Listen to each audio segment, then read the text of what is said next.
नमस्कार दोस्तों, किसान तक में आपका स्वागत है। एमएसपी की लीगल गारंटी की मांग पूरा करने से सरकार को क्या नुकसान है, तो इस वीडियो में मैं आपको इसके बारे में पूरी जानकारी दूंगा।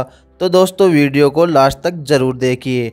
अगर आपने अभी तक हमारे चैनल को सब्सक्राइब नहीं किया तो दोस्तों चैनल को सब्सक्राइब ज़रूर कीजिए। केंद्र वर्तमान में 23 फसलों को एमएसपी देता है। इनमें 7 अनाज, धान, गेहूं, मक्का, बाजरा, जवार, रागी और जौ, 5 दालें, चना, अरहर, मूंग, उड़द और मसूर, 7 तिलहन, सरसों, मूंगफली, सोयाबीन, सूरजमुखी, तिल आदि शामिल किए हैं। इसके अलावा इसमें 4 व्यावसायिक फसलें, गन्ना, कपास, खोपरा और कच्चा जूट भी शामिल है। प्रधानमंत्री मोदी के द्वारा तीनों कृषि कानून वापस लिए जाने के ऐलान के बाद कृषि मंत्री नरेंद्र सिंह तोमर ने कहा कि केंद्र सरकार संसद के शीतकालीन सत्र के पहले दिन तीनों कानून निरस्त करने के लिए विधेयक पेश करेगी। हालांकि पिछले 1 साल से भी अधिक समय से दिल्ली की सीमा पर प्रदर्शन कर रहे किसानों ने साफ कर दिया है कि तीनों कानूनों की वापसी और एमएसपी पर कानूनी गारंटी मिलने के बाद ही किसान अपना प्रदर्शन वापस लेंगे। मोदी सरकार पर फसलों के एमएसपी को कानूनी गारंटी प्रदान किए जाने का दबाव बढ़ रहा है। आइए जानते हैं कि आखिर एमएसपी की लीगल गारंटी की मांग क्यों की जा रही है और इसको पूरा करने से सरकार को क्या नुकसान है, इसके साथ इसके वित्तीय और दूसरे प्रभाव क्या हो सकते हैं। तो सबसे पहले हम जानेंगे किसान संगठन एमएसपी के लिए कानूनी गारंटी क्यों मांग कर रहे हैं। तो इसके लिए मैं आपको बता दूं, केंद्र वर्तमान में 23 फसलों को एमएसपी देता है, जैसा कि मैंने आपको इस वीडियो में पहले भी बताया है। एमएसपी तकनीकी रूप से खेती में लगने वाले कुल लागतों का न्यूनतम 50% वापसी को सुनिश्चित करता है। हालांकि यह काफ़ी हद तक कागज पर ही है।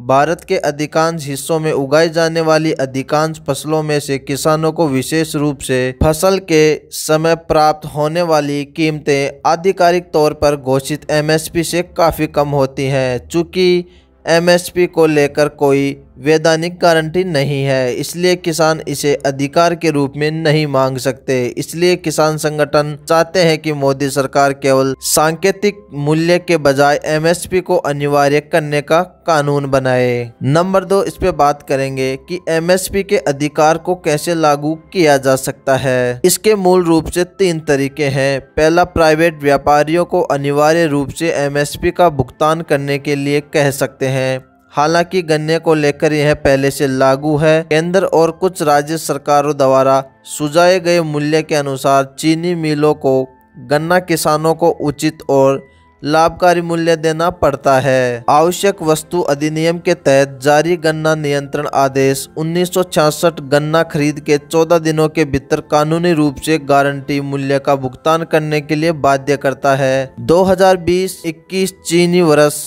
अक्टूबर सितंबर के आंकड़ों के अनुसार चीनी मिलों ने लगभग 298 मिलियन टन गन्ने की पेराई की, जो देश के 399 मिलियन टन के कुल अनुमानित उत्पादन के 3/4 के करीब था। दूसरा है भारतीय खाद्य निगम एफसीआई, भारतीय राष्ट्रीय कृषि सहकारी विपणन संघ नेफेड और भारतीय कपास निगम सीसीआई जैसी सरकारी एजेंसियों के माध्यम से एमएसपी पर सरकारी खरीद। आंकड़ों के अनुसार पिछले साल भारत में हुए चावल के उत्पादन का लगभग 50% हिस्सा एमएसपी पर खरीदा गया। हालांकि गेहूं के लिए यह आंकड़ा 40% और कपास के लिए 25% से अधिक था। सामान्यतः एमएसपी केवल 4 फसलों गन्ना, धान, गेहूं और कपास पर प्रभावी रहा है। हालांकि आंशिक रूप से 5 फसलों चना, सरसों, मूंगफली, अरहर और मूंग में और शेष 14 अनुसूचित फसलों में काफी कमजोर रहा है। पशुधन और बागवानी उत्पादों चाहे दूध,